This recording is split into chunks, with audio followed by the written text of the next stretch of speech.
Hit the button. That's so fucking gross. It's time to galvanize. What? Is that about Basement Jacks? Yeah. Is that No, even- Chemical Brothers. I innit? get them mixed up all the time. Same band. Same fucking band. Same fucking Just band. dude and beats and stuff.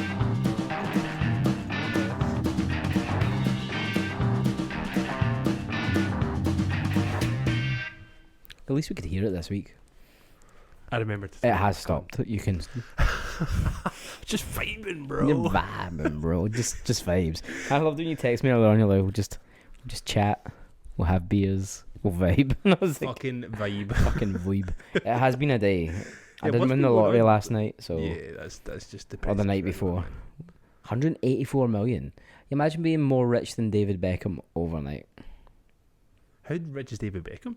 Not that rich. Do you just know? Off No, the top of your but he is like my benchmark for like rich and famous people head? because It's your benchmark for humanity. everyone knows him. Yeah, You know, you can't just say David Beckham to someone like, "Oh, who's that?" He would have to go it's like a remote village. real in far, Brazil. yeah, Yeah, to find someone that didn't know who he was. Yeah. So he's always my benchmark. Imagine being more rich than David Beckham overnight. Be pretty sick. I think last time I checked, it was like 150 million. How often do you check? Just every now and then, I like to see how he's doing. Just make David sure that he's Beckham, net still worth. fucking racking up bank. Come on. Oh, I hope he's doing well because he's not done much for a while, you know. Other Yeah, than but- being incredibly handsome. That's the thing is you get to a certain level where you don't really need to do anything anymore. Never mind, you're not going to be the more famous than him or more rich than him. How? $450 million. That's his net worth. Holy bejiza. I would get 7 shades of shite battered out of me 8 days a week for a quarter of that. I really would. I really, really would. How much is a quarter? I can't even do the math. 100 Like million. 100 million-ish. I'm the one that can't count. We're doing Ish. well. Because me and Emma talked about it, see, because like, we speak about the lottery more than anything else, really. Aye. That's just kind of all we talk about, because we're just like, hearing how shite it is at having to work. Why don't we just like win the lottery? Because it's that easy. You just put it on, you win it, right? Because Because that's it. that's, Got to be how- in it to win it, man. that's how life works. I had a I'm conversation. not in it either. I had a conversation with one of my clients who is the ex-manager of the football team I support. The rich and the famous. Yo. Not that rich, not that famous. But he's a nice guy. We had one of the first conversations we ever had was about winning the lottery, and I was like, "Oh, what would you do?" And he was like, "I love my job," because he still works there. He was like, "I love my job, but the first thing I would do is I'd charter a helicopter, I'd fly to the stadium, I'd land on the centre circle, my fingers out, tell me fuck their job." Just like, it's nice to know that literally everyone has that thought, Yeah, it doesn't regardless of what they do and how much money they make. They're Doesn't just matter like, what job you're fuck doing. out of here, Yeah. you know? If you fucking even if you love your job, there's always something else you would want to do. He's a good lad. Because me and Emma were talking about just, so what would we do? And Emma's like rhyming off, like, oh, we would give this person money, we give that person money. Pure rhyming off. So I wouldn't give this person that much. I was like, We were having this conversation walking through the park the other night because you kind of have to give other people money yeah. because you can't come up and expect to be the one that does everything, you know? Because like if you went to you took all your pals out for dinner, you just won the lottery Like, right. and you didn't buy it. Get your PayPal out. Aye, and if you didn't buy it, I would still be getting. I fucking can't, man. He just won the lottery. He's going to put his horn in his pocket. Certain mates out there would be getting to the penny. That's Ah. what you got. Oh, absolutely. You know what I mean? But then at the same time, we had this other conversation where we were like, oh, it'd be nice just to like buy people gifts every now and then. Mm-hmm. I'm like, can you imagine you bought someone like, say, a Lamborghini? You know? It's not a gift. That's like life. Dude, we gave them like a Lamborghini and then they couldn't afford to pay the insurance every month. The road tax. You know? So you kind of have to have the money. Yeah. You can't just give people things and go, you deal with that. That's you. Now you are fucked. It's like that episode of It's Always Sunny in Philadelphia where they like gift a house to like Mind, the I've only Ramirez seen family, like, and then they have to like they inherit when Dennis and Dee's mum dies. They inherit her home, and it's like a massive big house, and they end up giving it to like a not very well off Mexican family because they burn their house down. But then they go back like one season later. They go back to the house, and the guy is now like the gardener for the people that own it because he couldn't pay the property tax. it's very much a thing, you know? Like, Yeah. it's nice. It would be nice for everyone to have a bit of cash. Yeah. You know, and also, can you imagine the expectation it would lay on your shoulders if you were expected to pay every bill? All right, you'd be good for it, you know, like it's like it's not like we're going anywhere fancy. We're going to the Alison Arms. We'll probably just get the rounds in, you know. But every drink on me, you know, like, but you would have to give somebody or people something. Yeah, because give them enough to accrue enough in the bank that they never have to work again. Well, like, I go two ways on this, right? Do you go like full Bill Gates on their ass? Be like, yo, I get money, I'll give you some, but work it out for yourself. Or it's like certain people, you would want to set them up for your life. Of course. Like parents, don't worry about shit. Dad, Yeah, stop running the community centre. Or actually, keep doing it, but you don't need to worry about anything else. You good, yeah. Like my mum and dad, yo, you're already retired. Right now, if my dad found out I came into money, he would already have quit his job. Just like haven't even been to the Edinburgh office yet to cash the check. Yeah, he would be at my front door with his bags packed going, The flights are already booked. we're getting out of here. Give me my pocket money. Oh, fucking brilliant. But you would have to. You'd have to give people money.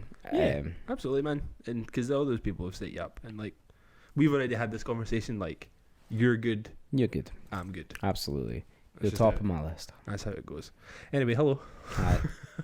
Let's do the podcast now. Let's stop talking about winning the fucking lottery. So we spoke about winning the lottery last week when we turned this off. That's all we did. We sat there for ages to talk about the lottery. That's because those beers were so big. They were very Like- big. They were good. Pretty half cut by the end of the episode. I just want to be rich. Imagine winning the fucking lottery. Man, win the lottery, man. Fucking Lottery, man. Hello, welcome Aye. to another episode of Dead End Friends Podcast. 32? Podcast. That is 32. Mental. Podcast where two dudes who don't know fucking anything talk about everything. I'll just do all my housekeeping. Remember to subscribe to the YouTube, to the Spotify, Apple Podcasts, whatever it is you listen to your podcasts and watch podcasts. Remember to subscribe and like the things. Follow us on Instagram at Dead End Friend Podcast. I'm going to do something extra here. Follow me at CactusJack13 and follow this one at Gary X Gordon. I got it right. I don't post anything. I just try to make everyone think I look cool by posting things that I listen to on Spotify. Half the time I'm not even listening to them. I just go on and I just like, that looks cool. I'll share that to Instagram. Share to Instagram story. Or you share that guy that looks like fucking Leonard Nimoy all the time. What's the guy you have in your fucking arm? Oh, Leonard Cohen. The guy that looks like Leonard Nimoy. The other Leonard in my life. The other fucking Leonard. Just sharing random pictures of him. I feel like the episodes that you have listened to, share it with your friends, share it with your family, share it with your Share us like your friends. lottery winnings. Be selective. We only want cool people listening to this podcast. No fault. No fucking duds. No foos. My name is... Actually, I'll do it a different way around. That guy over there is Gary Gordon. I am Craig Jimson. This is episode 32. Because he doesn't like saying his name. Is that better? Do you prefer that? It's going to get to the point where I just don't do anything. You actually just say everything that I'm going to say. You're just a stump dick in the wall. I'm just going to sit here with cue cards and you can just read off what I'm going to say. Still set the microphone up though, just in case. Just in case. Just to, like, for show. More Can I than have that with more passion, please? Just pressing a button like you're a fucking producer behind the wall. Right, so this week is part 2 of Bible John, like I promised last week. So last week's episode we talked about Bible John. So as a recap, we talked about the murders that took place 1968, 1969. So there was 3 females murdered over an 18-month span-ish, 20-month span. We talked about what happened, but we talked about a bit about the investigation where Big Joseph, I can't remember his last name now, the guy that was running it, he was like fixated on like one particular fucking image of the suspect, and The wouldn't fucking peel himself away from that. So it was Nah. like the investigation was so like pigeonholed in it, looking for a specific person. So we talked about like obviously like the positives that they had. Like they did fucking do the investigation. They ended up interviewing like I think it was something like 5,000 potential witnesses and suspects, etc. But also their fucking shortcomings because naturally they fucked up because Absolutely. incompetent. Which is fucks. interesting because after the episode came out, my dad was talking to me. Yeah.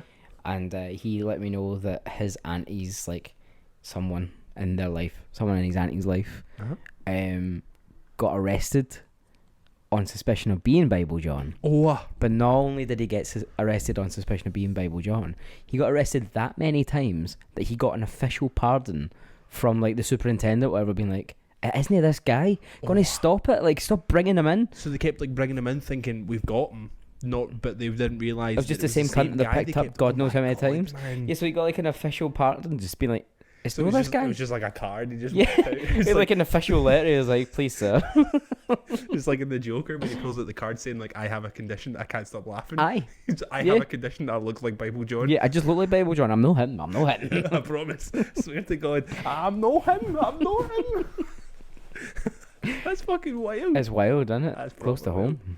Pretty close to home. Considering you all thought my dad was Bible John for a long time, like, I didn't want to bring it up. but I brought it up because I was speaking to Duncan about it, and obviously Duncan was like the forerunner of this joke for such a long time because there's literally one like photo, like mock up of what he looks like. The one and they- composite drawing that they have. Aye, and like they drew specs on him, and he looked a wee bit like my dad. But he just looks like any white guy But who my lives in dad- the East End of Glasgow. But my dad at the time would have been 10. You know, like he would have been 10 years old. And I know- dancing at 10. Yeah, I know is that they wee were fucking pretty- Hasbulla? Borgia. That's not Hasbulla, that's the other one. I don't know his name. The other wee one. I love. Have you seen that? Like that thing that's been going around. This like, just went into your room to close the curtains. Who is this horrible wee man? He's just standing in the corner. Oh, have you seen the video of him? It's like him sat with like a phone and goes. It's so rubbish, but just makes me laugh every single time. Borgia. Oh, Dear. they're brilliant. Something else, man. Hasbulla for president, honestly. Don't understand a word he's saying. Don't understand his policies, but fuck it. I'm gonna Yeah, laugh. fuck it. It makes me laugh. Is it- I mean, it was a lot like Donald Trump. No idea what he's fucking saying. Made Didn't me understand laugh. his policies. Good laugh, though. Oh, dear. Right, so last week we talked a little bit about the investigation, or well, we talked about the investigation. We talked a little bit about who it could have possibly been, and that was kind of where we cut it. Not my dad. I've got your dad was 10. We'll maybe give him a pass. We'll talk about it. So I cut it there because I've got a bunch of stuff I want to talk about. So the main person I'm going to be speaking of, the main person that was suspected of it, that everybody thought and still does think that he was Bible John, is that horrible bastard, fucking Peter Tobin. He was like the main Bad suspect bastard. already, like in prison for fucking rape, murder, the bad shit. Yeah, he was a horrible, horrible human being of a man. Again, bit of a like trigger warning and stuff, just for anybody that's not comfortable with that kind of stuff. We'll be talking. It won't be a lot. It's just a little bit about Peter Tobin's background. So we'll be talking a little bit about rape and murder, and some sexual assault. So if anything makes you kind of queasy, then skip like 10 minutes because I'll not be talking about it for long. And after that, you good. Right, so we'll talk about Peter Tobin. I decided to do it on my phone this week because I was watching the episode last week while I was like editing it and stuff, and it was like I felt awful because I was like this. Yeah, your talking body to you. language is all off, man. The vibe was not here. Fuck you. So I've done it on my phone this week, so I can be a bit more Pro. up close and personal. Yeah. So just You're in the room. You're in the room. I want to be near you, Mm. and you're back in the room. What's that again? Is that fucking Little Britain? Maybe. Maybe. Oh, excuse me. Oh, right. Oh dear. Although I'm not going to go into too much detail about Peter Tobin. He was a bad bastard. Monster. True, yeah. He is a truly terrible person. He was found guilty of 3 murders, all young women. he had also been previously imprisoned for the rape of 2 minors, but he only served 10 years for that particular offence. Jesus. After his release, Tobin would then go on to murder Angelica Kluck, a 23-year-old student from Poland. So in 2006, Peter Tobin, going by the alias Pat McLaughlin, this is what I was talking about last week. This motherfucker had so many different names that he went under.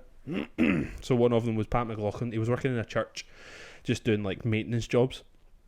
So it was the St. Patrick's Roman Catholic Church, which is down at Anderson. Right. Like just next to the M8. Mm-hmm. Next to the school. Aye. So it was in there. It was working. Angelica Kluck was a student. She also worked as a part-time cleaner at the church, and on the 24th of September 2006, Tobin attacked Angelica while the two of them were alone in the church. She was beaten, raped and stabbed. Tobin concealed her body underneath the floorboards in the church, and it is thought that she was still alive at this point.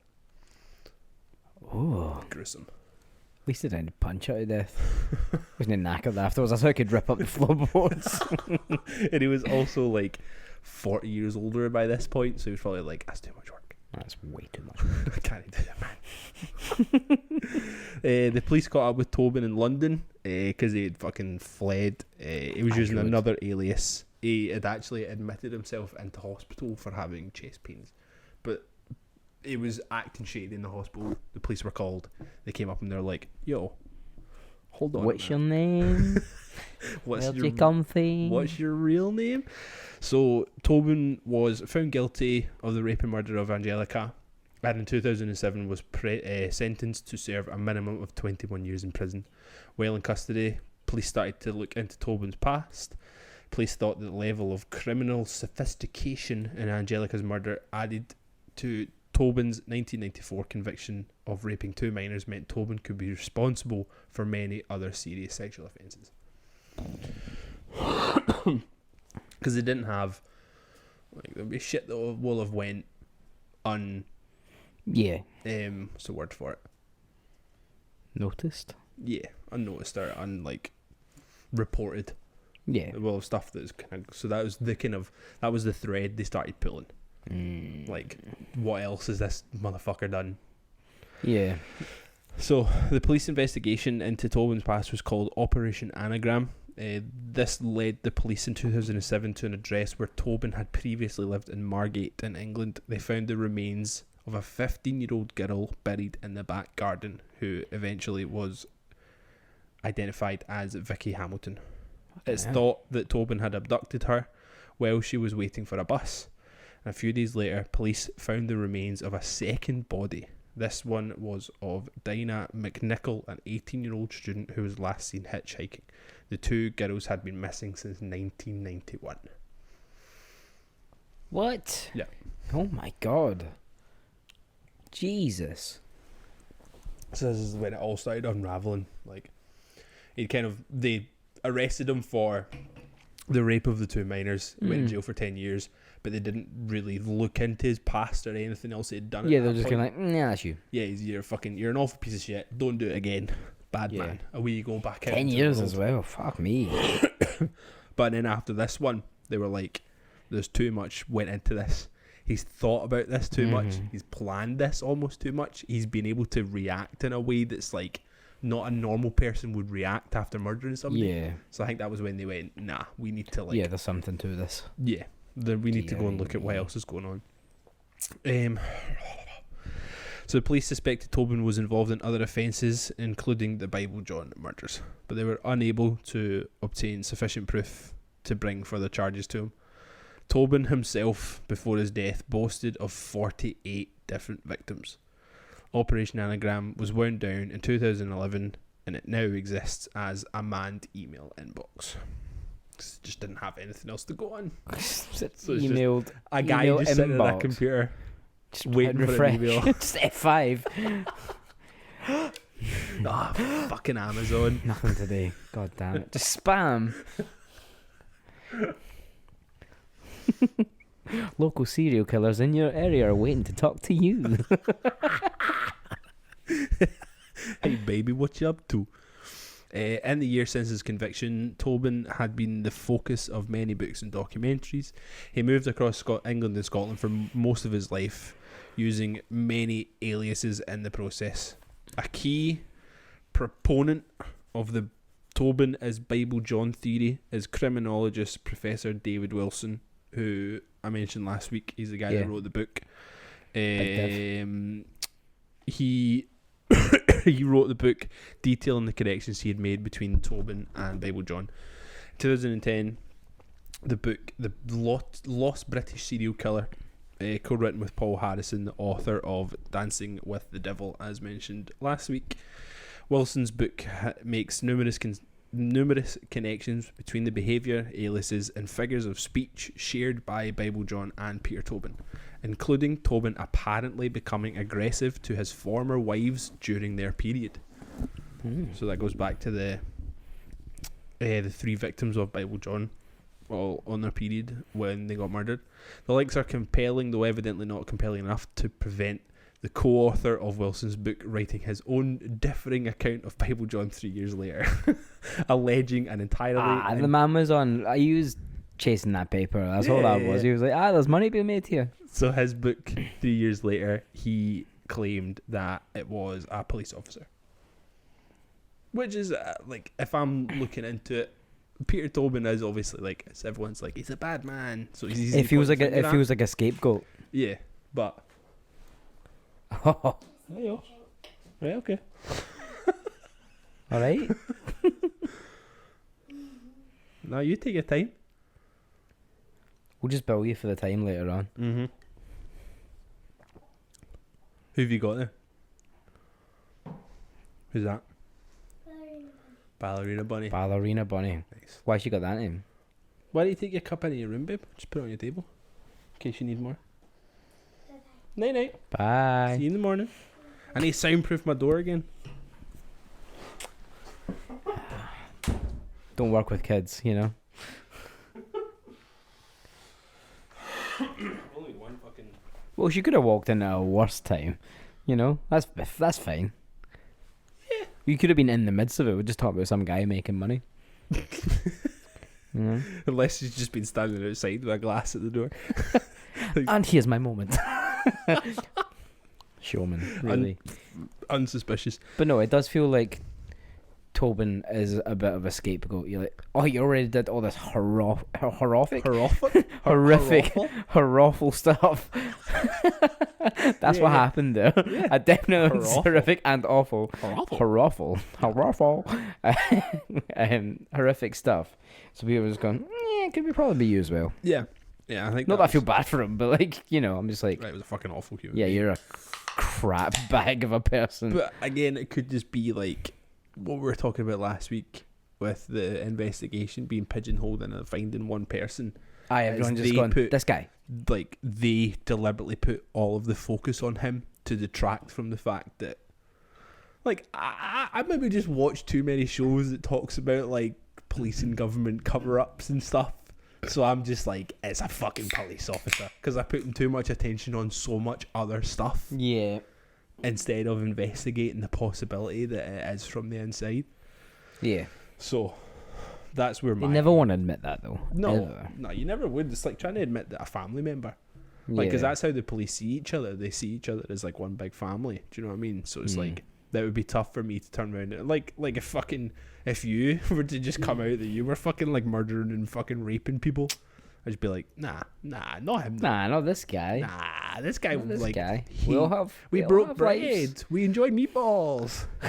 Is that a reference? Is that a reference I'm not going to get? No, it's just what we do. That's just we like, just break meatballs. When we're not to break meatballs, is that what we do?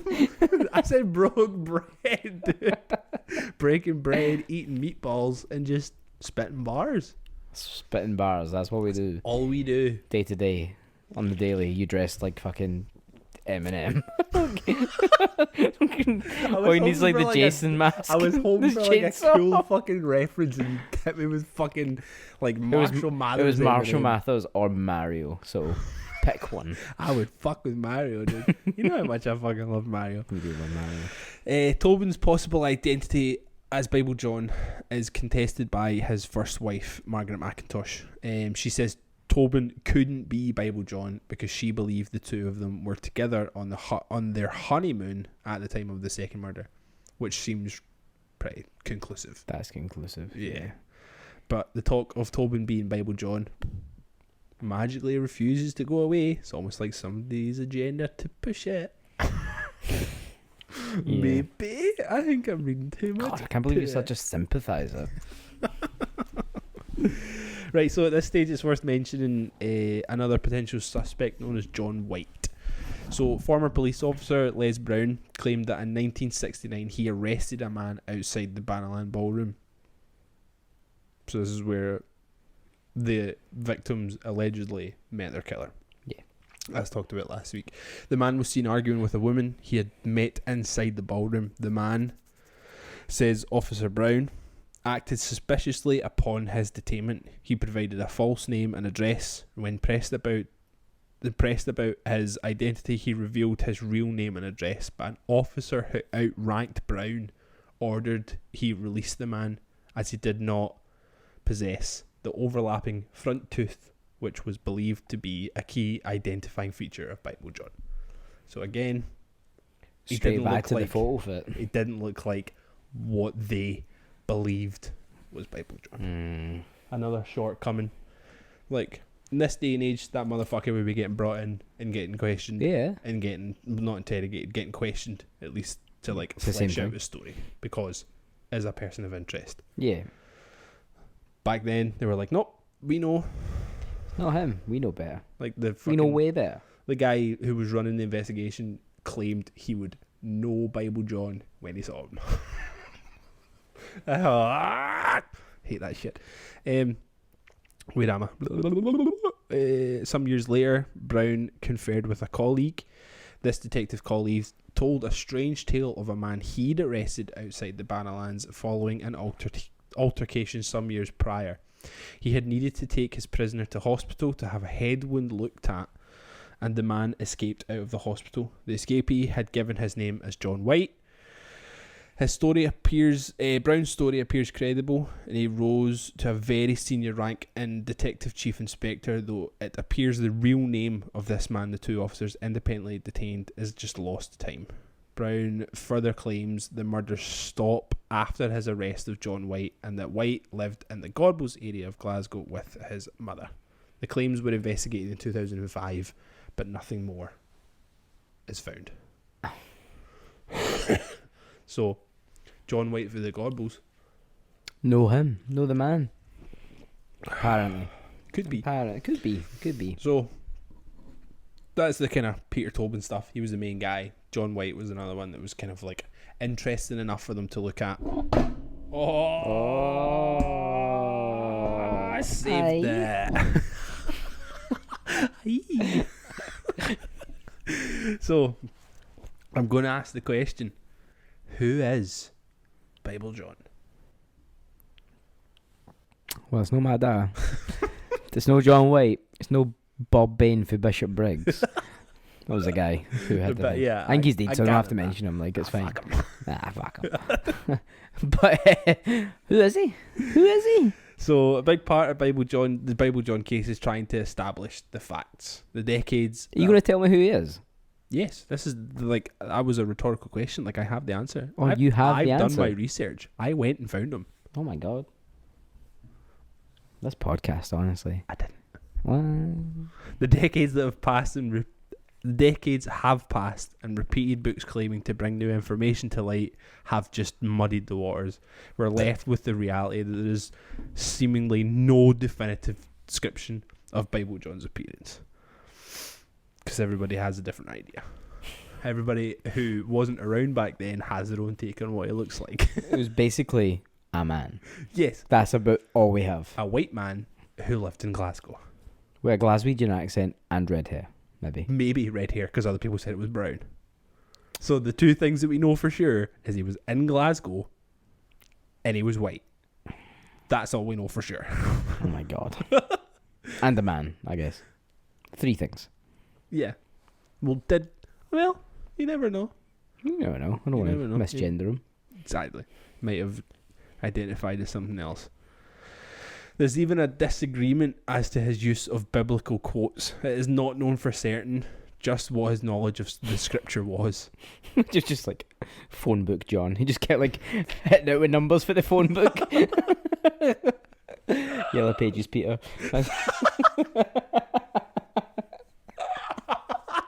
I like that. Yellow even Pages more. Peter, that's so good. It seems to be accepted that he used a story involving Moses, rather quote verbatim from the Bible, when speaking to Helen and Jean in the taxi. There is disagreement whether he illustrated the story in the correct context, so ultimately we don't really know the significance of the Bible in the man's life. Was it a cursory working knowledge typical of the generation, or was there a deeper knowledge and significance? We'll never know for certain. We do know the name Bible John was coined by a journalist working for the Daily Record. Wow. And it is like, all good serial killers need a good name. They do. You've got Bible John, you've got the Toy Box Killer, you've got the Night Stalker, you've got BTK. Like, you need these ones. And then there's just like Jeffrey Dahmer. Like, he didn't get given one. Nah. He was bad though, wasn't he? Oh yeah. I don't know much about these. I'm too sensitive, man. I'll have nightmares. Jeffrey Dahmer's an interesting one because He wore glasses like mine, didn't he? Genuinely, he did. When you bought those, I was like, that's My Dahmers. My Dahmer glasses. My Dahmer glasses.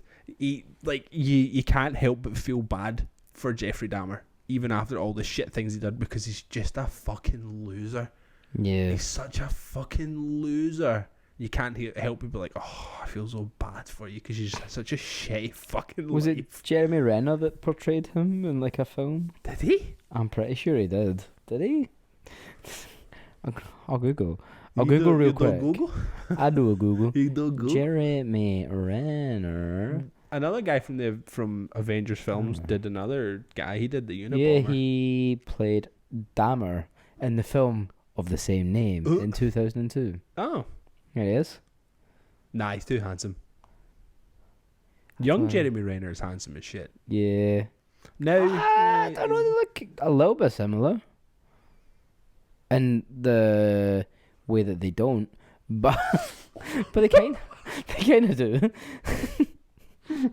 They kind of do. Like, the more I flicked through photos, I was like, nah. Nah, they don't.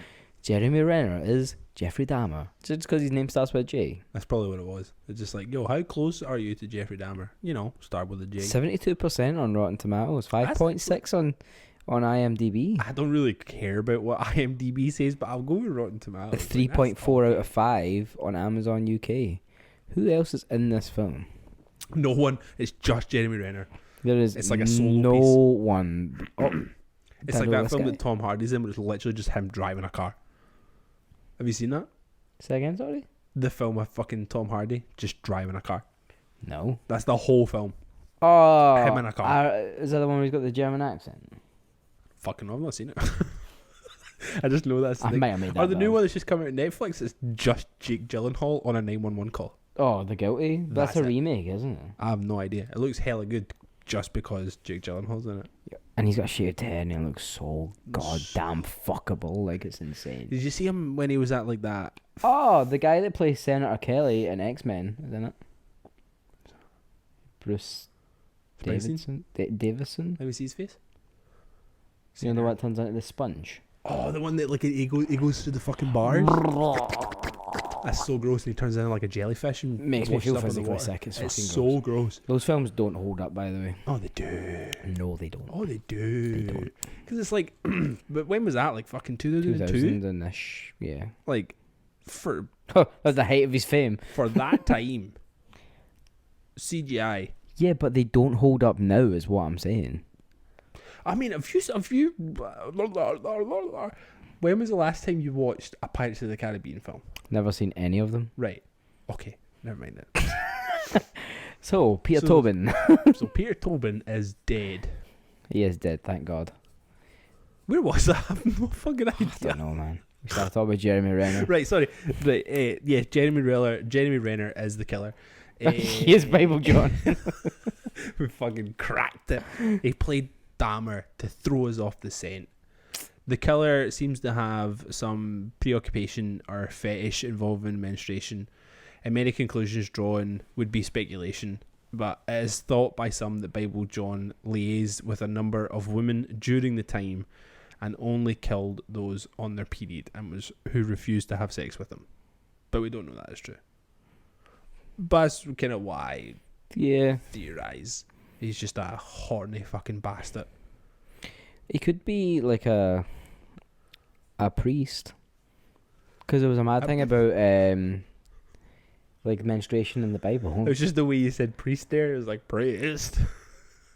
So basically, if a woman was on a so this is from Leviticus. This is from the Bible. The Bible, from a book in the Bible. If a woman's on a period, if she's not able to bring a lamb, then she shall bring 2 turtles or 2 young pigeons, and the one for the burnt offering and the other for the sin offering, and the priest shall make an atonement for her, and she shall be clean.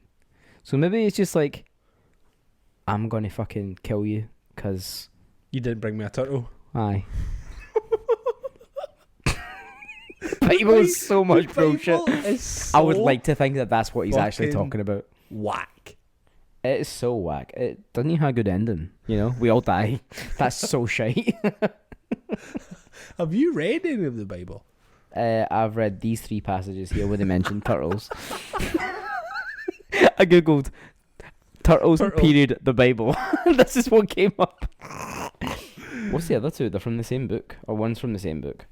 And on the 8th day she shall take unto her 2 turtles or 2 young pigeons, and bring them unto the priest to the door of the tabernacle of the congregation. And then from Numbers 6:10. Where are these turtles just lying around? Just chilling in like Jerusalem, you know. Just like, yo, there's a pool. And on the 8th day he shall bring 2 turtles or 2 young pigeons to the priest. This is from a different thing altogether. I'm so confused. I don't know why turtles were the thing. I mean, turtles are a fucking vibe, but is that? Yeah, but if you're on your period, bring me 2 turtles and I'll make you clean. Because apparently, to be on your period was a sin. Right. But what the fuck are the turtles going to do? He was going to sacrifice them both as an atonement and make her clean. Have you already told me this? I literally just read it. Is that what that meant? Am I just like... No, I said that both times. You said, I'm going to kill these turtles. No, I never said that, but they make What did the priest say? One was for an offering, and the other one was for an offering. What they're going to do is keep the turtles. They're going to kill them. So an offering means murder? A blood offering. Holy shit, man. Turtle murder. They always talk about like fucking devil worshippers and stuff being like, oh, you draw the fucking pentagram. They kill goats and and you kill a turtles. goat and shit. But it's like, no, we don't know. Like, we just hang out, but you're actually murdering turtles. Like, turtles, like, those turtles could have turned into fucking Leonardo, bro. Like, that turtle that you murdered could have turned into fucking Raphael. Domino's Pizza, whatever the other one's called. Donatello. There's another 2. Donatello and the other one, Luigi. The best one, Party Dude, wee Michelangelo. Oh, man. You know how much I fucking love the turtles. Turtles. Right. Right. Put my glasses back on so I can actually fucking read. So, to add to this, we also have the fact that Bible John appeared to just stop killing. Ran out of turtles. Can't really get them in the East End of Glasgow. No. No, I feel like they're super fucking common in the East End of Glasgow. Oh, aye. Every other guy. Just like dogs. Just you know? like you have a staffy or you have 2 fucking sliders. Do you know what I mean? Where was I? Theorizing why serial killers seemingly stop killing is always a contentious subject. Did they get sent to prison for other offences? Did they move abroad? Did they sufficiently alter their MO and continue under the radar? Did they commit suicide? Or did they just have enough? Why do you get bored of killing people? Just like, fuck this, man. It's not bringing me any joy. Fucking can't be arsed, man. It's like... I got to be the Barrowlands in like fucking half an hour's time. I just can't be fucked. Strictly Come Dancing still on. Like, I'm no arsed. Gonna phone a kebab in. I'm gonna phone the kebab shop. I'm gonna sit here in my King Donner. It was like that. What was that woman that wrote the books? Just like, if they don't bring you joy, throw them out. You know that fucking That woman that wrote the books. she had like a Netflix show and shit. It was just like tidy your house up. Oh, Marie Kondo. Is Aye, that her name? that was like Marie Kondo of murdering people. It's just like, it's not bringing me any joy. Fuck it. It's not bringing me any joy. I was just rather gonna watch Strictly. do you know what? I can buy a turtle. Ant and Dec Saturday Night Takeaway is still on, and you want me to go to the dancing? No. I question how that show is still on. Full stop. Ant and Dec. People stop murdering. Emma has told me countless times who Ant and who Dec is. I still can't fucking tell you which one is which. I don't believe it. They're the same person They're to not. me, and then you put the two of them together, and who do you get? Ant Dec. That fuck Stephen Mulhern. Mind he started out on the telly because he did magic. What? He's a magician. Oh, That's how he started off on the telly. Already so whack, and that's made it worse. Ah, man, Steve Mulhern's alright. Nah. I watch Catchphrase. Of course I do, because Catchphrase is the best game show on TV I am history. so fucking good at it. It's insane. Motherfucker, we need to have a competition because I am fucking fire at it as well. Look, it's just say what you see. I'm pretty good at that. Yeah, it's just like, yo, I calls them how I sees them, you know? it's a sheep jumping over a fence. Exactly. Just counting sheep. That's it. That's it. Right. But by discounting things we cannot know for certain, or things over which there is considerable disagreement, we can start to build a more practical image of who the killer was. The killer was comfortable talking to women in a nightclub setting, and equally did not stand out in this setting. Blended in the crowd. Could have been Ant or Dec, to be fair. He knew his way around Glasgow. He met the woman in the Barrowland Ballroom at over 25 nights. He Also, sorry, how disrespectful was that? Over 25 nights? Yeah, Was that just like that's like OAP? Was that just like the drinking age? Or was that like, we'll just club all the oldies in? Because it was like on X Factor when they had the over 25 category, and everyone was like, oh, they'll never make it, they're too fucking old. And I was like, no, they're 25. I'm here. Oh, please. But I think it's like in the club scene anyway. Like if I was to go to a club now, Oh, he'd be the oldest man there. I feel so fucking old. Probably 'Cause not. it is like We a could go young- catty first floor and be like babies. It'd be fine. Just be like old guys hanging out listening to Metallica. I also want to get out with like my mind still right. You go in there and you leave, and you have been spiked by something. By something. Yeah.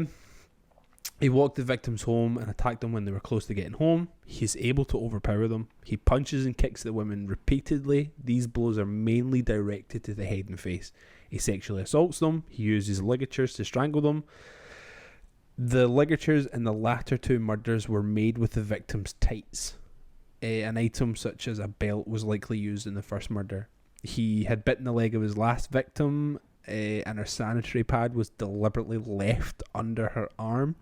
All the victims had been menstruating at the time. He made no attempt to conceal the bodies. Equally, there doesn't appear to be any undoing behaviour exhibited by the killer.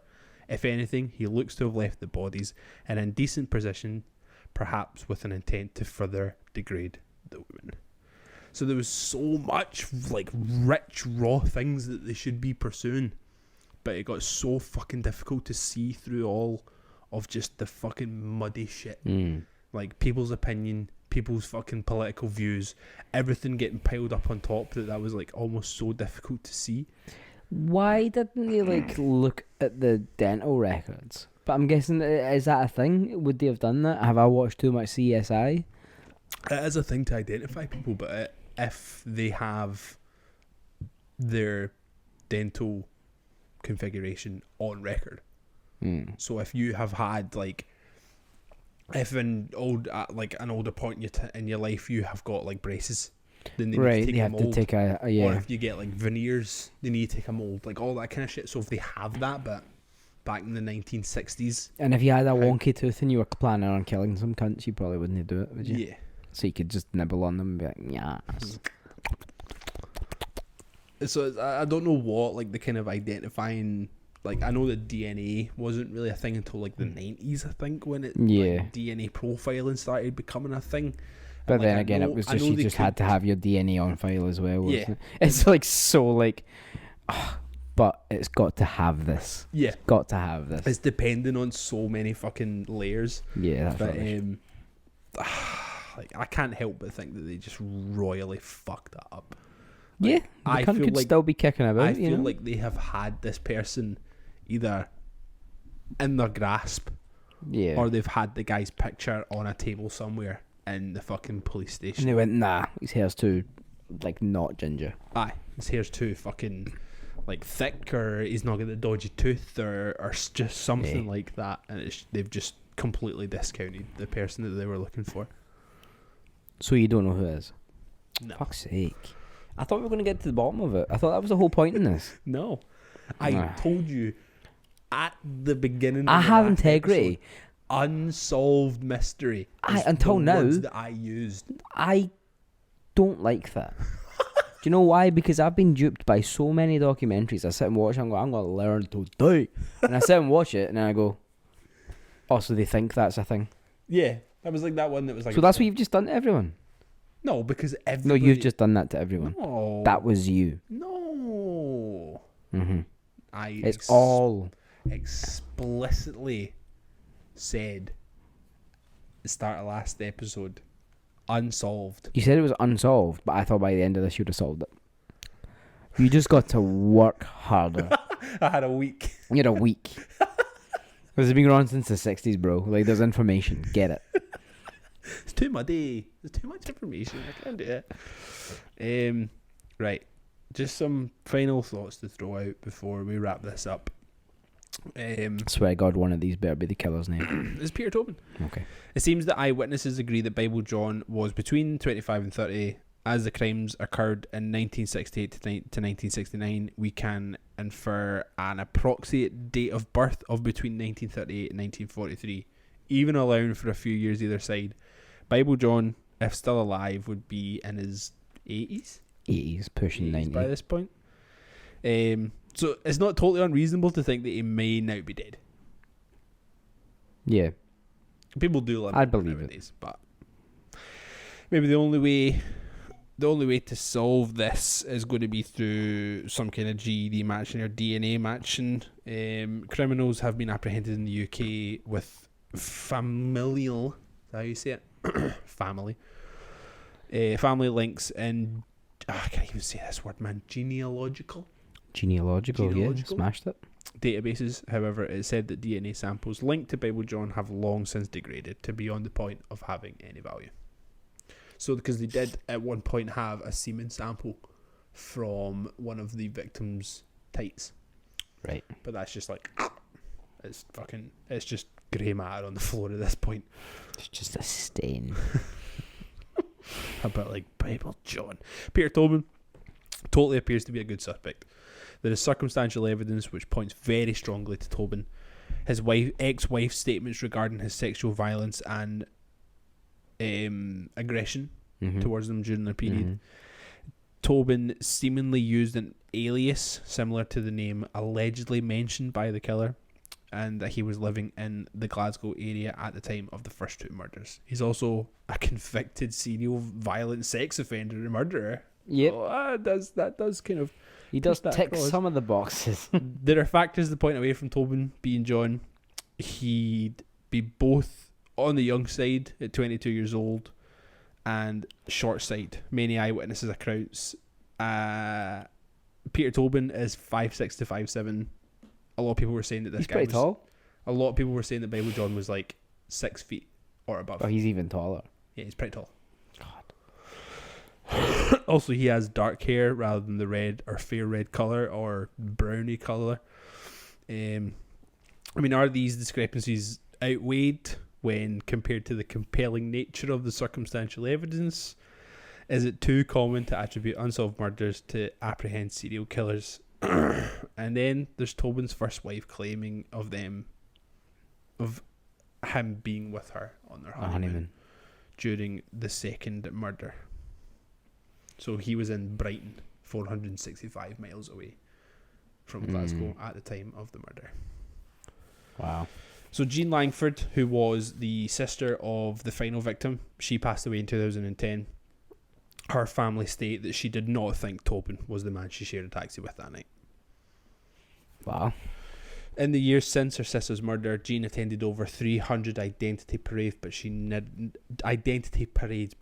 saw the face that she wanted. Can you imagine going to over 300 identity parades where you're like, surely this is the time. I'm going to finally see what I'm looking for. Man, it's so insane. What a slippy character, you know? Honestly, just to think about that as well, it's just like she lived another, like, what's 1969 up to 2010. Like, she lived another 40 years. Just like, oh God, I hope this year we find them. Yeah, just never known. And then she's got to relive it every time she fucking gets marched into one of these bloody parades, you know? Like, the taxi just happens to go down the fucking Gallagate. I know. Do you know what I mean? Yeah, that's rough. Poor woman. Yeah. So it's not just the victims that suffer from Bible John's murders. No. There's other victims too.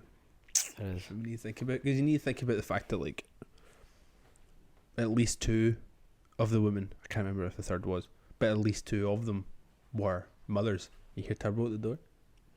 Wee Turbsky. Just You going for bastard, it. fucking scratch at the door. Fuck off! That's so funny. Don't work with children or animals.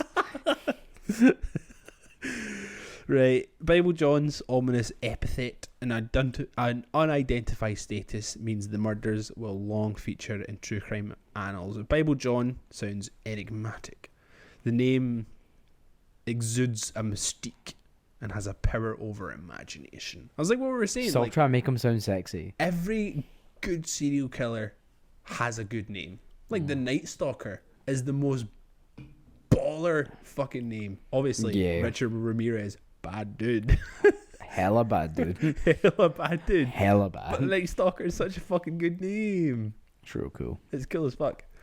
Fucking, what's his face? MF Doom actually uses Night Stalker Ramirez in the fucking, what's it called? Is it Barcade? You know the song that just came out with Atmosphere And Aesop and Rock. Aesop, and he's like Ramirez, and he does that like horrible gravelly fucking voice. Like, bro, That song slaps. The beat in that hate is how good sick. that is. It's so cool. Good. Also, like, I've spoken before about those, like Aesop Rock and Atmosphere. Uh-huh. And obviously MF Doom. That's almost like a Mount Rushmore of rap. And they were all on Rhymesayers at one point as well, right? Yeah, yeah. That's insane. Atmosphere. It's still on I think Rhymesayers. Atmosphere and Aesop Rock are still on it. I think Aesop Rock's still on it as well. Because Wouldn't be he surprised. just brought out a new single yesterday, I'm sure. And I'm sure the single might have just come from Rhymesayers. They might just be like helping put it out. Yeah. But yeah, Atmosphere's definitely still on it. He's like the kind of big name on He's the one, yeah. Rhymesayers. Anyway, Anyway. it's been over 50 years since the last known crime. And so it seems likely the identity of the murderer will never be proven. There is a chance that much of the early investigative work went to waste. It may be of limited use sourcing eyewitnesses, collecting statements, going undercover at the ballroom. If suspects were then excluded from supposed involvement in the crimes based on hunches or a feeling that they did not sufficiently resemble a composite picture.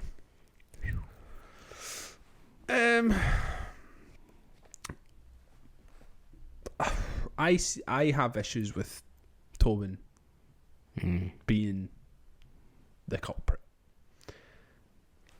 It seems too young. The hair color thing, lighting, like, you can't really put the whole, like, oh, he's got dark hair, but you put a fucking light, bright ass fucking strobe light in the guy's hair and it'll look any color you're looking for. Yeah. But I know, so it's the scapegoat thing. The scapegoat thing's a thing that kind of like throwing me off, you know? Like, it does feel like they're just going, he is bad. yeah. People will believe he's even worse. Yeah, and then, You know? and then it's like, why would his wife lie? Why would his ex-wife lie, saying no, he was with me? Exactly, because it's his ex-wife. Yeah, and also, You know, like, it was because that was his first wife. uh-huh. Like, they obviously split up. Like, exes are exes for a reason, you know? So, like... And at this point, they started accusing him of being Bible John after he'd been convicted of the murder, or the 3 murders that he was convicted of. So, why would they then still be lying for him? Yeah. Like, yeah. Yeah, that's a tricky one. And the thing that really puzzles me as well is the guy, John for Castlemilk, who was not involved, but he was around for the final murder. So remember, Bible John was speaking to Jean Langford and the final victim. Yeah. And also speaking to John for Castlemilk. Yeah. But he never came forward. No. It's weird, that, isn't it? It seems super bizarre. Like, it's just so fucking puzzling. Like, surely you would have seen that in the paper and be like, oh, fuck, I was there that night. Or surely even now you can just be like, oh man, it was this guy. You know? It was my eye. It was like, It was my pal. Craig Jimmy. Dunn. Aye. Craig Dunn. Craig Dunn. We're coming for you, pal. You just pull a name out of there. Just It just a happened to be your own random name. So it never came forward. Even if he was married, he hadn't done anything adulterous at the Barrowlands, so it's unlikely he was worried about his wife and his family finding out. I mean, it depends how fucking highly wound up that marriage is. But, I mean, you really wonder what the reason was behind preventing him coming forward and making a statement. Yeah. But, again, it's another thing that's like, it's only ever going to be speculation. Absolutely, yeah. This was just one of the many questions we will never know the answer to, but these are secondary to the main question: who was Bible John? So that wraps that up. You're not going to tell me? No. Next time, can we do something nice? Because the murder thing just gets me. Yeah. Like aliens or something. I don't mind doing Apparently, it. you're not allowed to call them aliens anymore. Demi Lovato said Demi so. Lovato. Fuck you. Call them ETs. But how is that any better? Extraterrestrials. But how is that any better than I alien? don't know, man. Oh, just fucking stop having feelings about everything. I'm Like, not them. I don't know what they're talking about. there I you would are. need to watch an interview with them to find out exactly what they were saying. I can't just take a fucking like headline. Demi Lovato said this because I don't know what they think. I need to know what it is that they have actually said. Who not- the aliens are Demi Demi Lovato, because they've had a pretty weird life. Yeah, like what was did they not? They were in rehab and shit, right? Yeah, they've done many a weird thing. Right. Not weird, but like they've been through a lot. So I'd like to know what got them to this point. That conversation. Yeah, why are they talking about this? I think there comes a point in time when you're that like in the spotlight. Mm-hmm. Like, remember when fucking Shia LaBeouf showed up at that fucking red carpet wearing a bag over his head? Like, What was it he said on it? I am not famous. I'm not famous anymore. And then like Miley Cyrus when she did the whole like I'm off the rails shit, and it's like, nah, you're genuinely just a not. white girl. You're It's just fine. rich and can do whatever you like. Yeah, like everybody, I feel like a lot of famous people like get to that certain point, especially when you're like young famous. Yeah. It's like Macaulay Culkin, like he went fucking so far off the rails. He now has a fucking cover band, and all they sing about is pizza. Like, bro, I love it. I don't actually know if they're a cover band, but he has a band, and all they sing about is pizza. Yeah, why would a cover band just sing about pizza? Because they would just replace words and songs with pizza. Pizza. I quite like that idea.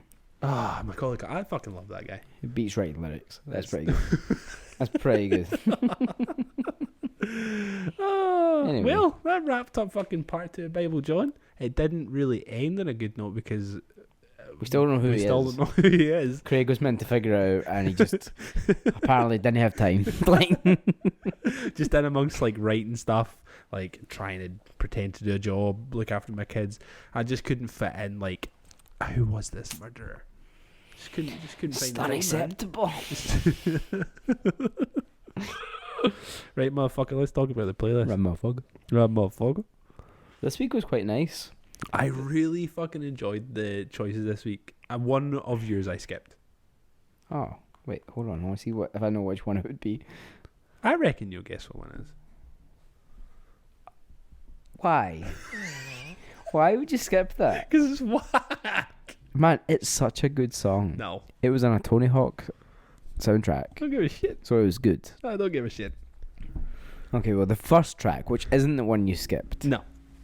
is 10 Good Reasons for Modern Drugs by the Twilight Sad. Twilight Sad are a band that I only got into a couple of years ago.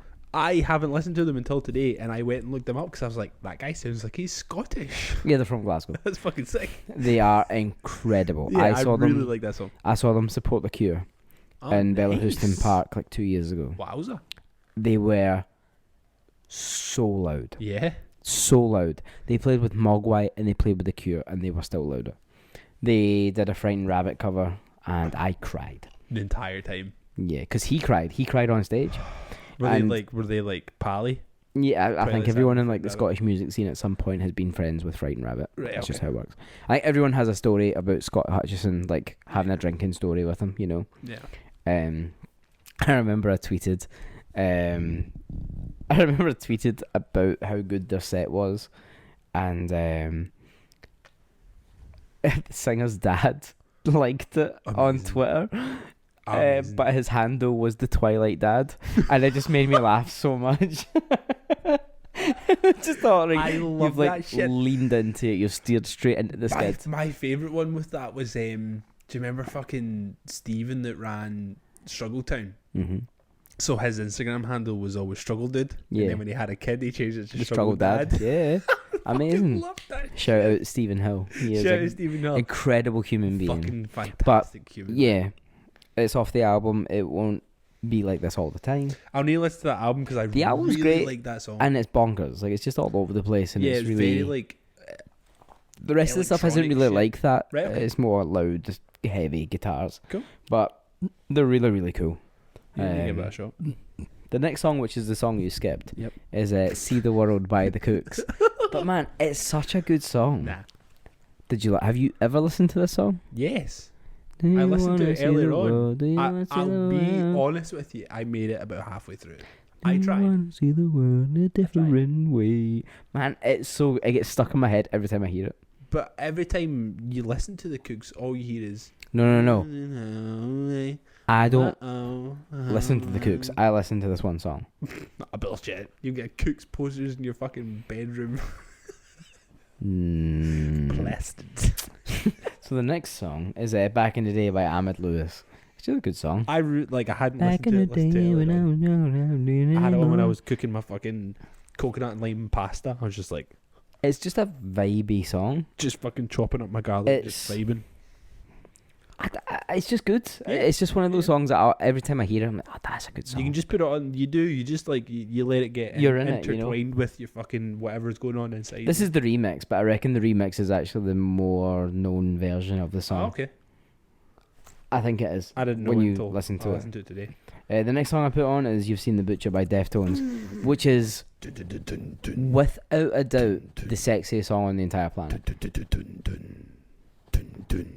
Don't wanna take it slow, just wanna take you home. And I'm like, all right, Monchino, let's go. That song is up there. That song was made for fucking. Made for fucking. Made for fucking. Music videos, them just all dancing, covered in blood. I've not seen it. Like people at a party covered in blood, dancing sexy. I'm like, I that's think I've only ever listened to that album and the album before Saturday Night Rest. I don't think I've listened to any other Deftone album. I've really. listened to Diamond Eyes and I've listened to Saturday Night Rest. Diamond I Eyes think is that's one of it. my favorite albums. It was like their album where they kind of changed. You know, That was the first album I ever Um, heard. they did like the guitar tone changed, the way they wrote music changed, the way that they did pretty much everything changed. It got really spacey sounding, Mm-hmm. but the lyrics on it are fucking dynamite. Like that whole album's incredible. Yeah. I think if you went back and you listened to other stuff, you could maybe miss Adrenaline. It does have some good songs, Mhm. but they are cool. Around the Fur, also a great album. White Pony is the album, you know. Yeah, everybody. I've never listened to it. Deftones self-titled, also banging. Yeah. Saturday Night Rest, amazing. Yeah, I love that. You know, like fucking Hole in the Earth. It's got a song on it with Khalees. Like you're like, what? Come on, like, My milkshake come on. is bringing Deftones to the yard. They're just good. Mhm. They're just one of these bands. I remember watching an interview with them from like Puco Pop or Pink Pop or whatever it was called back then, like music festival, and it was them like gearing up to start playing and all that, and they talk about how like they are a heavy band, but really they're not that heavy, they're just emotionally heavy, and I was like, that like resonated with me forever. I was just like, feel that. I get it. Apparently their guitar player, what's his face, Steven Tyler, whatever his name is, might not even be his name. Steven Tyler. It's Steven something. It's Steven something. He's like a mad anti-vaxxer and stuff, so I was just like, ugh. Or something to that effect. Maybe not anti-vaxxer, but like he definitely had some weird views at the beginning of last year. Dude. But You've Seen the Butcher is one of the sexiest songs on this entire planet. That album, sexy. It's got Beauty School, which is also sexy. It's got Sex Tape, which is also Trez sexy. I don't know what it is about them. You like seen that was becoming like a fucking TikTok viral bullshit now. What, that song? Sex Tape. Really? Just the like the beginning with like the fucking reverby delayed guitar bit. Wow. Just like, yo, Fair play. If it means they get massive and they bring out a new album and then tour here again, then I take it. well, I mean, I wouldn't listen to the album because I've only ever listened to two, but like, I think I've seen them twice. I've never seen them. I saw them once in the Barrowlands, Let Live supported, and That's a pretty fucking good show. 3 Something Tigers. They were cool. I can't remember what the something is. This award. They were cool though. They were like an instrumental band. Right, okay. Let Live had just brought out Fake History. It was dope. Yeah. It was so cool. Let Live in their heyday were fucking wild, man. So good. And then I saw them in the SECC with AFI, and that was cool. Oh no, I've seen them 3 times. The other time I saw them was a co-headline tour. It was just 2 bands. It was just Deftones and Coheed and Cambria. And that was in the Academy.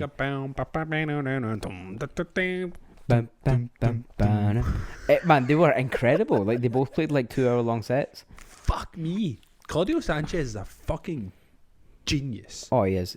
I don't think he's given Fucking enough credit genius. either. Oh, I'm gonna have to put a Coheed and Cambria song on next week. Cool. Let's just do 10 Coheed and Cambria songs. We're just talking about Claudio Sanchez. The last song that I put on is The Bar Is Low by Piss Jeans. This is your other band. This is my other band This is your because other band. Like, I think it's either the bass player or guitarist. He is. You can tell them who you are, because it's you. he looks like me like 5 years ago when I was Trez fat, but like. Let me find it. I'll put the image up on the on the fucking video. But that's fucking you, bro. It is me. Like, Oh, look at this guy, by the way. Who the fuck is this guy? He's very handsome, right? This dude's It doesn't make any sense. Who's this The music Chris video. Evans, Sebastian Stan combination over here, though, bro? I mean, he is. Oh, your How phone's is running out he of battery. I don't give a shit. How is he Sebastian Stan and Chris Evans at the same time? He is. He looks like the guy that played Sabretooth in the X-Men films. Lieb Schreiber. Or his name is. Do you know that he does the fucking voice of Kingpin in Into the Spider-Verse? Does he? Yeah. That did real good. He's going to be in the new Wes Anderson film as well. Just throwing that out there. Oh. Yeah. He's going to be like perfectly symmetrical. He has to be. It's a fucking vibe. But yeah, this album is... It's one of these weird albums that I found. Uh-huh. I was I remember you sending me it when you found it like years ago. This song's very different to every song. So it's called The Bar Is Low. And like, the first lyrics, like, I've been described as good. Some might even say great. What have I done to deserve such a fate? And I'm like, that's incredible. It's basically just a song about him being like passing. You know, he's fine. Like, but people are like, oh, you guys are so good, and he's like, no, the bar is low. Like, that's literally the entire song. Fair enough. The music video's them in the gym just like working out. It's real funny, like, because they're just dorks. Like, and I think that's why I like it so much. I think it was on Sub Pop Records, but I think it was also on Death Wish at some point. Oh, right, okay. Or like it was distroed through the Death Wish or something, which is why or how I found it. You globbed onto it. I just think they're cool. Yeah. I haven't really listened to anything other than this album. The album's called Why Love Now, and it's just, the album's pink. They look kind of cute on the front. Yeah. And it's like, It's one of those albums that you just. and they're get called Pissed Jeans. Oh man, what can we call a band? Pissed Jeans, Oh, fuck. obviously. like I've you just know, pissed myself. And I just think, I just like the song a lot. It is like the more poppy song on the album. Right. Okay. Like the rest of it's kind of scramsy, mental. Okay. But this song's just great. I remember when you sent me it, I listened to like the first song and I was just like, nah. Nah. And then I never went back to it. All you had to do was wait for the second song and be like, that's cool. But I think about like when you sent me it, I used to have like the kind of mentality of like, oh, I didn't find this band. I'm so like they're that not, so they're still. not cool. Like I thankfully have grown out of that in my old age. I have not. Hopefully you will get there as well, even though you're One day. 2 months older than me. like We can only hope. to remind you. We can only hope. Yeah, like so I will be. You know that everything you send me now, even if you send me one song, you know that I'm listening to that entire fucking album because I'm just like, give me new things Give to me listen more. to because I'm just desperate to find things that get me excited. Like, see, listening to like, I don't listen to like heavy music as much anymore. I don't. But I was listening to an Every Time I Die song when I was driving to work today because I had to actually go to the office, and it got to like the Gross. end of the album that I was on. So Spotify was just like, here's a song that's Here's like more. Every Time I Die, and they played a band. I think they were called Structures, All right, okay. and I was just like, I don't know who the fuck this is, right? But I'll just let it play. Jesus fucking Christ. I don't understand the state of like heavy music in this day and age because I still listen to like the Big Dirty on repeat. Yeah. So I don't understand where heavy music is at this point. Where it's gone. But see if that is where heavy music is now, I'm missing so much. There is probably a lot that you would enjoy. That's like I can't remember the name of the song that played. I'm gonna have to actually go and like find it Find again it. to listen to it. But I was listening to it and I was like, I'm gonna turn this one up. It was so good. Heavy music is such a funny thing now, isn't it? Like, I think we just played it for so long that we were just like, oh god, so I can't sick think of of it. anything worse. Get so sick of it. Yeah. But like I get sick of a certain. It's the thing about heavy music is like so many sub-genres of heavy music. Which I still can't be arsed with. So you just like, oh, I don't like metal Yeah. because I did it for so long. But like that's not what any of this shit is. It's No. because I mean, like I listen to Loathe, I guess. Like I Yeah. like that band. So it's just trying to find because Structures weren't unlike that vibe. So I was Yeah. like, I need to try and tap into that area of heavy music and metal. Like, if it's just blast beats and stuff, I'm not interested. I don't mind a blast beat. I'm into it. It's fine. If it's like Unanswered by Suicide Silence, maybe I'll listen to it. Do you remember my first band covered Epitaph. that? No, not Epitaph. Sorry, my second band. Then Alone Alone We We Fall. Covered Unanswered all the time. Did you? Yeah. Oh, we used to play with you all the time. Don't say that. We used to always play that song because we never had enough songs.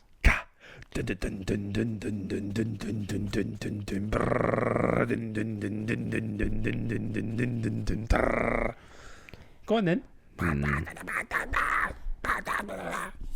Exactly how it sounded. Still bangs. Wasn't far off. Still bangs. Remember they brought out like the weird MySpace demos that just had like the Family Guy like samples on them? Yeah. It was just all Family Guy samples before That they. sounds awful. Yeah, I remember seeing them on the Summer Slaughter tour. Summer Slaughter tour. It was a tour. It was Were Oceano on it? no, it was the Berserker, Abigail Williams, Annotations of an Autopsy, Born of Osiris, and Suicide Silence. They just don't do shows like that anymore. No, they don't. They really don't. Fucking Annotation of an Autopsy. Born of Osiris. The Bro. Berserker, Abigail Williams. Abigail Williams. Man, they were fucking huge. It was still like last MySpace Abigail Williams as well, so they weren't like a proper black metal band. They were just like black metal band that wore skinny jeans. Yeah, exactly. But yeah. Let's move on from metal. My first song I picked is Planned Attack by Quasimoto, who is Madlib. So Madlib's like, this is my way of doing hip hop without it being me. That'll be me, so here's a funny voice. He puts on a fucking like weird ass big yellow fucking animal suit. and cuts about his Quasimodo. Madlib is he is a pure enigma of a human being. He's a genius. I keep finding stuff that is like he is attached to, like new music. I'm just like, so there's an album or a couple of albums out under the name Yesterday's New Quintet. What a good name. So in Bistro from Mad Villainy, you know how MF Doom's just kind of talking, welcome to Bistro Bar and Grill, I'm your host, the super villain. And he actually says, Yesterday's New Quintet is here. And I thought that was just him being fucking weird and saying something cool. Because that's what he did. But Yesterday's New Quintet is Madlib. Is an actual like jazz fusion from like the noughties at some point that Madlib was connected to. But because Madlib's such a secretive person, you don't actually know to what extent he was involved. But there's a lot of speculation that all of it is him, but the band has members, and everybody just thinks that he just had different aliases that were all in this band, and it was just him doing it. He blows my mind. Like, have you watched the Freddie Gibbs Madlib NPR Tiny Desk? Yeah.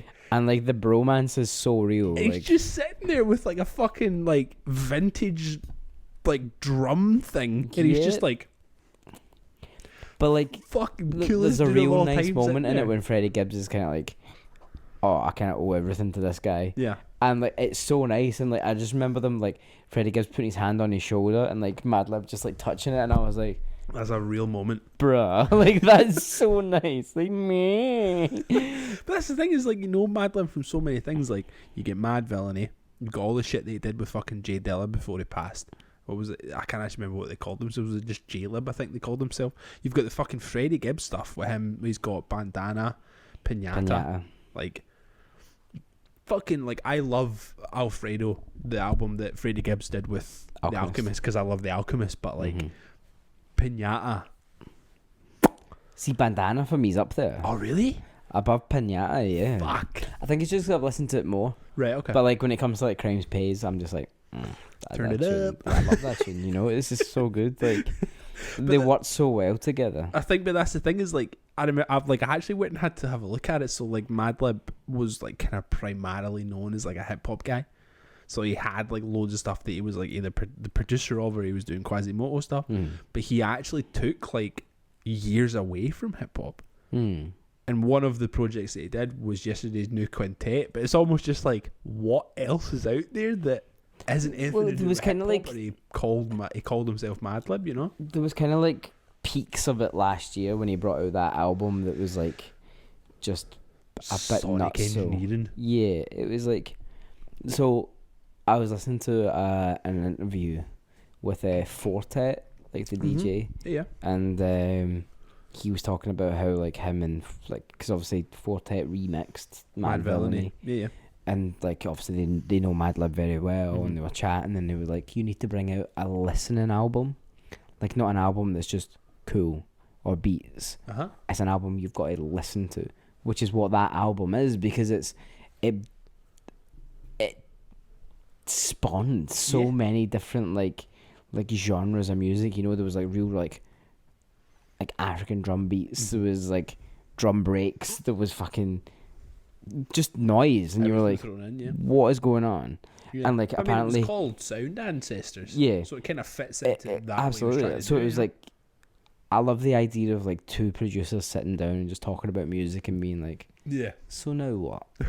And them being I'm known for this, you're known for this. Because Forte kind of not pushed him, but poked him in the right direction to do something on his own, didn't he? Because Madlib's always been the guy that collabs yeah. people with, he was does just stuff with you need people. to do something for you, do something on your own, which is what that album was. And it's so good, and I'm so glad that he did do that, because it just shows that there is a little bit more than just a guy that makes beats. Because I think unfortunately I think a lot of hip hop producers get just lumped into that, they get thrown. They forget that they actually have this real special ability to tap into music and go, okay, this is a good song, but that one bit is going to sound cool. You know, it's like, I mean, what was the thing that I can't even remember the name of the album that Madlib did in like the noughties? It's just like all fucking like he's made beats through like a jazz fucking cafe that he used to go to. What's the name of the fucking album? because I know he did the Blue Note Revisited Blue thing. Note. So it was just like the Blue Note was just like the record label that brought out loads of jazz records and like the early like beginnings of music. Back then. So they just kind of got like all the, I don't know if they got the copyrights. They just got like use The of samples and stuff. and they were just able to make this beautiful album of just like Good. here's some beautiful jazz, but also beats. But Madlib has touched it. Yeah, You know what I mean? he's an incredible musician, and I love the fact that he's another one of those guys like MF Doom where he's very private. Yeah. Because that just adds to the mystique, and it adds to the the I want to get invested in this album because I want to try and find a way of getting to know the person behind the music. But he's so good at keeping everyone at an arm's distance, so you just keep going back. Like Quasimoto's the album that this comes from, Yes or Whatever, is arguably one of my favourite albums. Like I listen to it on the regular. I think it's amazing the beats that he has in it, the production value, the fact that he's like rapping as Quasimoto and rapping as himself. So he'll have like the weird high pitched shit, and then he'll just come in with his own like just like normal voice, and just like the kind of the sparring that he almost has with himself. Yeah, it's just genius. Like I think that album's amazing. I mean, he's got like 3 or 4 albums as Quasimoto, and they're all amazing. They're all just so. That was why that one went in there. Next, I have Dust Devil by a band called Polyenzo. Polyenzo used to be Oceana. Did they? Yes, same band. Shut up. Yeah, That's amazing. So was it? What's that name of the fucking? Was it Birth Eater? Birth Eater. That's the album I always think of when I think of Oceana. So good. Like I've been a massive fan of Oceana for years, and I followed them through this change and it becoming Polyenzo. So they brought out they brought out Birth Eater, and then they moved on to. They brought out like an EP called Clean Head, I think it was called, and they went a bit lighter. Like it was kind of like more fucking. I don't even know the best way to describe it. Also, like an amazing EP. It's like 4 tracks. Like it's over pretty quick, but all of it is just incredible. And then they made the switch to Polyenzo to go down a more like experimental rock, like weirder vibe. They brought out an album called One Big Particular Loop, which I was like a fucking huge fan of. I think that came out in like 2013, 2012, 2013. I was a huge fan of that album. And then, truthfully, I kind of fell away from them after that. Like, they brought out a couple of singles, and I was like, it's not as good. Like, whatever. And then they brought out this and another song. I think it was called Red Colored Pencil, I think was the other song. But they brought this one out, Dust Devil, and I was just like, oh, that's because I was listening to this on the way here, and it was mad. Like, it starts off and it has this really cool twiddly diddly guitar. And then, like, out of nowhere, vocals come in. I was like, his voice is fucking beautiful. Oh, my God. It's so rich and, like, expansive sounding. And then towards the end of the song, it gets weird and electronic-y. And you're like, where does this come from? It makes no sense. It's so good, man. It's great. So that used to be fucking Oceana. Family Disease Oceana. That's it. Yeah, Family Disease. That's not the... Birth Eater's the name of the song that I love on it. No, Family Disease is the name of the song. Birth Eater is the name of the album, is it not? Or is it? I think it's the other way about. Birth Eater is like... I'm going to fucking look up. There's no right here. That's the guy's Oceana. voice is insane. Brendan Tannenbaum, I think is his name. What name? Something like that. Change it. Birth Eater is the name of the album. Family Disease is...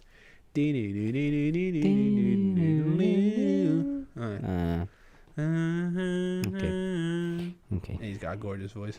That whole, like, let's just go back to Birth Eater. Amazing album. I fucking love that album. Like, Yeah. I also listen to that on the regular. It's so good. Anyway, I've now lost my place. Where was I? After that, peak UK music here, right? Peak fucking don't know where they were from. Very of the, Birmingham. They were very of the somewhere. time. So, Fallacies, song called Narrow Light. I still have the cassette. Fallacies, I was told about Fallacies through our mutual friend Alex. So Alex Dunn was like, I know Because these he was people. friends with the guitar player, Yeah. I believe. So he was like, yo, you would like this. Go give it a listen. Yeah. And then I think I still have the CD of like their first EP somewhere. And then I have records of, I think one of the records I have is of when they were Fallacies. And then they changed to Haze. Yeah, I think was what Haze it became. is And I the have name. their album. I kind of dropped off after Haze, but I always remember. So did they, truthfully. Yeah. They brought out that album and just went, okay, cool, nobody wants to listen to this. I just remember seeing them like an all-day fest Mm-hmm. a couple of years, like 10 years ago, like when we were children. Yeah. And I just remember like being really into it. You know, it was like melodic sounding, hardcore. Mm-hmm. It was fast. It meant something. Yeah. Which was everything that I loved and still love. But oh man, they were just one of those bands that stuck around for so long. I got on really well with Reese, the bass player, who is like an amazing producer now. Yeah. Makes fucking beautiful music, like whether it's like weird like deep house or like hip hop beats. So Amazing. he's got his own studio.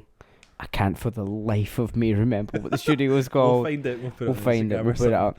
But it's honestly like it's so good to see him still doing music because he always had that kind of like knack for it. Passion. You know, like and he was always there. I think he was always the driving force behind it. I think he was like, we need to do this, we need to do this, we need to do this. Mm-hmm. I think he was very much part of like their creative process. Yeah.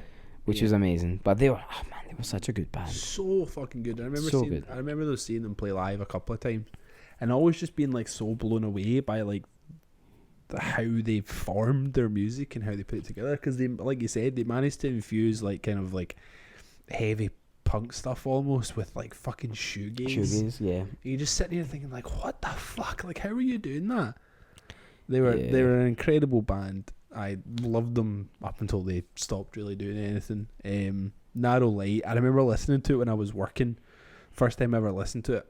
And there's like a huge pause in the middle of the song. For almost too long. And I was like busy doing something in my work and forgot and didn't realise that like my music had stopped. So when it came back in, I genuinely got a fright.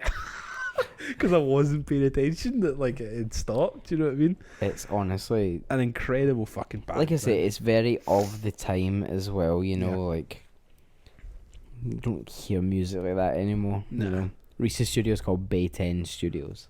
Cool, good find. Yeah, thanks. After that, we have a twofer. A twofer. We went double barrel this week. I didn't realise that you'd already put a Deftones song in, and then I added another Deftones song. Which is fine. We can never have too much Deftones. So I put in Beware. I think it's just the chorus does things. It's just, I think it's just like, I think he it's does just that album, you know? Yeah. That album was... Like Hole in the Earth, I think was the first song I ever heard by Deftones. Really? And it's like, the first song on that album. I think it's the first song that I heard by Deftones that I went, oh, what is that? Like I think I'd heard like Back to School at some point and was just like, yeah, cool, whatever. Yeah. But then like I heard that and I was like, what the fuck is this? I do think that song is very cool. It's amazing. Yeah. Amazing. I think there's a song on that album with Serge Tankian. There is, absolutely. Yes. That fucking... That's so Khalees is also not on that album. I straight up made that up. Khalees could be on that album though. Featuring Annie Hardy. Don't know if she said like Khalees.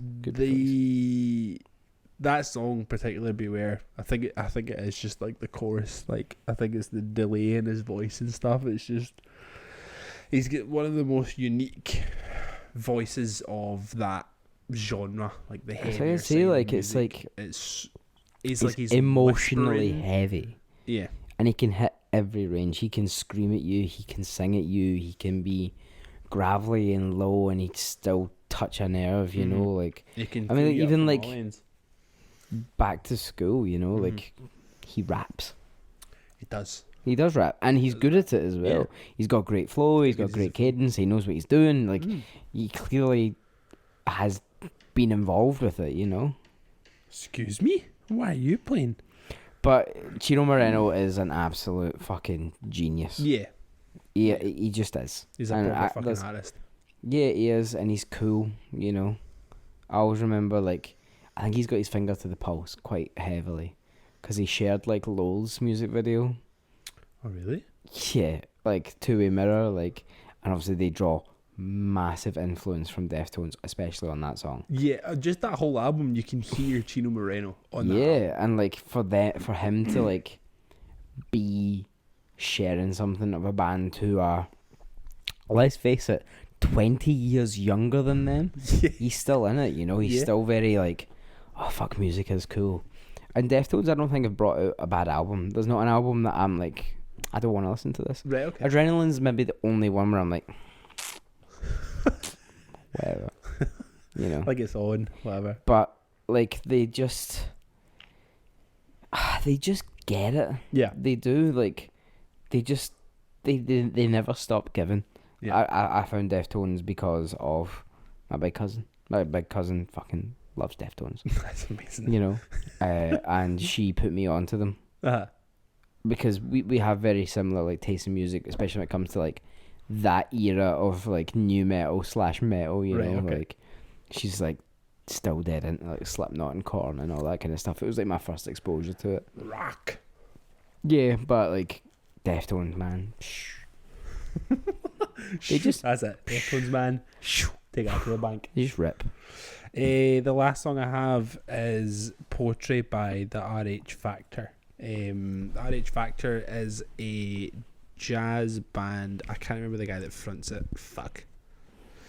It's a jazz band. Jazz But band. this song has a Q-Tip Which instantly makes any song at least 50% better. Immediately. And Not then- even thinking about and it. then to sprinkle in a little bit better, you've also got fucking Erykah Badu on the song, who's just like legendary R&B Mhm. soul singer.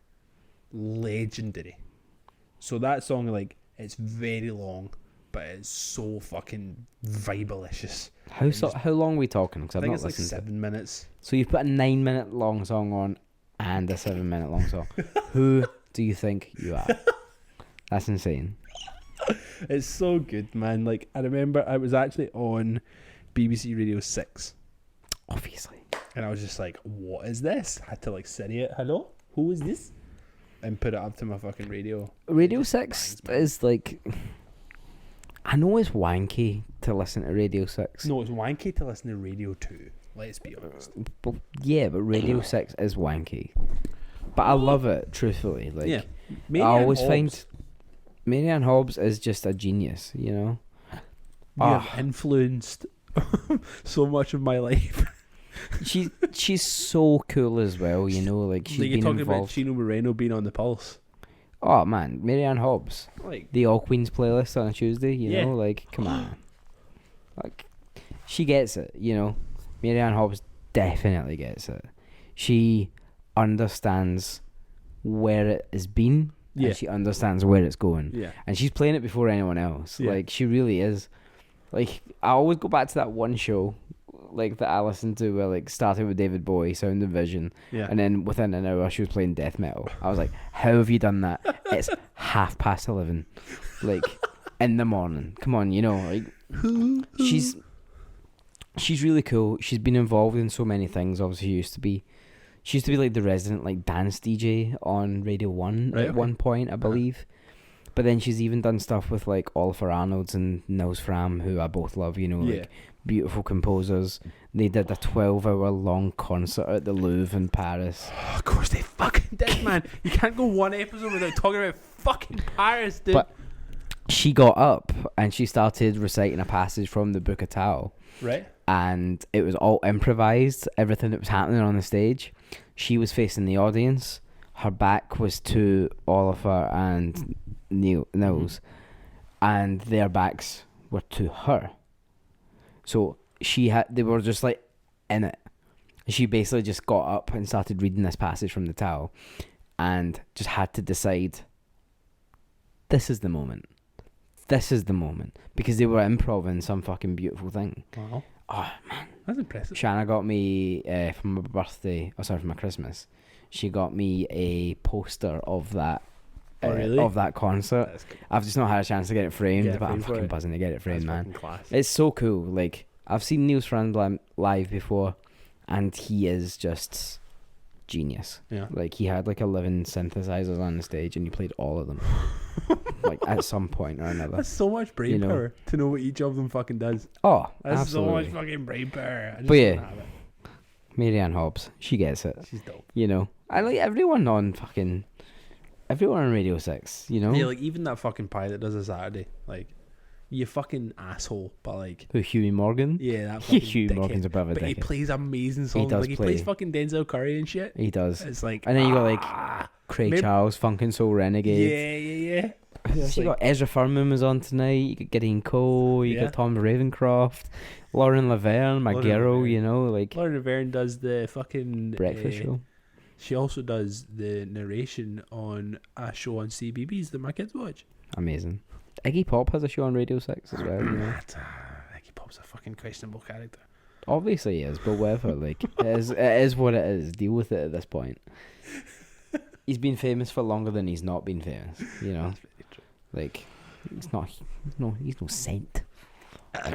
It's fucking. He's got the graveliest voice ever. He shouldn't be on the radio. It's just like There's no point in speaking as low as this because no one can understand you. That's such a fucking good impression. Thanks, man. I listen to the Confidential show quite a lot. Far too much. Well, we need to wrap this up. Let's go. We need to wrap this up. Oh goddamn, we need to wrap this up. So this has been fucking part 2 of Bible John. Part 2 wrapped up. Still don't know who did it. We got Bible John out of the way. We're going to do, whenever we decide to do another Dead End Conspiracies, we'll do a nice one. We'll do a light one that we can actually like properly enjoy. I didn't enjoy doing this because it involved too much fucking death and destruction. Nope. I enjoyed doing it because like, I guess I have a bit of me that's like, oh, this is kind of like Morbid curiosity, my friend. twisted. Oh, I like all that shit. But at the same time, it would be nice to do one that's like fucking dumb. Yeah, Like, just my favorite dumb conspiracy shit. theories are dumb as shit. They're so dumb. Paul McCartney is dead. That's so dumb. I mean, he's still deaf, you know? Like, Michael Jackson is for sure fucking dead, though. Like, I have people still message me about that, being like, yo, He's not. nah, he dead. He's not dead. I'm like, he is, though. Nah, he's not dead. Nah, he's fucking pan-breed. At least now. He He's fucking dead, man. He may be. He's fucking dead. Anyway, yeah, so when we do this again, we do another Dead Ends Conspiracies, it'll be a nice one. We're not going to do something fucking horrific that I need to read fucking witness reports and shit of, because that wasn't very nice. No. So, thank you for that. Next week will just be a fucking normal one. Let's talking pish. Let's Cool. let's go Tune back into to that, folks. Let's please go back to just us talking normal. Yeah? Yeah. Cool. Alright. Right? Well, that's us. Dunzo. Cheerio. Love you, man. Love you too, man. Turn it off.